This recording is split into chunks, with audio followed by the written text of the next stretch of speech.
கிடா குட்டியா பொட்டை குட்டிங்களா? கிடா குட்டிங்களா? ஒரு குட்டி தான் இருக்குங்களா? ஒரு குட்டி தான். கொடுக்குறதா வாங்கிட்டீங்களா? இல்லைண்ணா கொடுக்குறதானுங்களா? ஓகே. என்ன ரேட்டு சொல்லியிருக்கீங்க? 7.5 சொல்லியிருக்கேன். 7.5 சொல்லியிருக்கீங்களா? என்ன ரேட்டு கேட்குறாங்க? 6 கேட்குறாங்களா? 6 கேட்குறாங்களா? ஓகே. 1000 ரூபா கம்மியாக கேட்குறாங்களா? என்ன ரேட்னா கொடுக்கலாம்? ஒரு 200 300 சேர்த்து வந்தால் மேலே ஒரு 200 300 வந்தால் கொடுத்துருங்க. கிடா குட்டி மேலே ஒரு 200 300 வந்தால் கொடுத்துருவாரோம். ஓகே, இதாக இருக்குது. பார்த்துட்டு கமெண்ட்டில் சொல்லுங்கள் என்ன ரேட்டுக்கு எடுக்கலான்னு.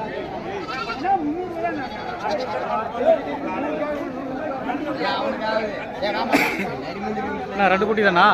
2 குட்டி வந்து 2 கிடா குட்டிங்களா? 2 கடா குட்டி மச்சடா குட்டி ரெண்டுங்களா? என்ன ரேட்டு சொல்லியிருக்கீங்க? 9500 சொன்னாங்க. 9500ங்களா ஜோடி? ஓகே. என்ன ரேட்டு கேட்குறாங்க? 7 ரூபாய்க்கு கேட்குறாங்க. 7 ரூபாய்க்கு கேட்குறாங்களா? ஓகே. என்ன ரேட்னா கொடுக்கலாம் ஃபைனலா? 8 ரூபா தான் கொடுக்குறாங்க. 8 ரூபா தான் கொடுத்துருவீங்க. ஃபைனலாக 8 ரூபா தான் கொடுத்துருவாரு. 2 கிடா குட்டிங்க. சரக்கு நல்ல சரக்கானா மச்சலாம் நம்ம நாட்டு குட்டி. நாட்டு குட்டிங்களா? சிங்க இருக்கு நாட்டுக்குட்டின்றாரு. 8 ரூபா தான் கொடுத்துருவாரு லாஸ்ட்டாக. ஒன்றும் ஓரியா இல்லை.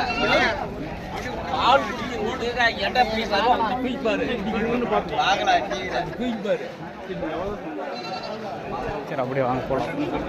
சார் அவர்கிட்ட அவர் இன்னும் மெயின் வியாபாரி அவர் அங்கோல பொண்ணாடிக்கிறாரு.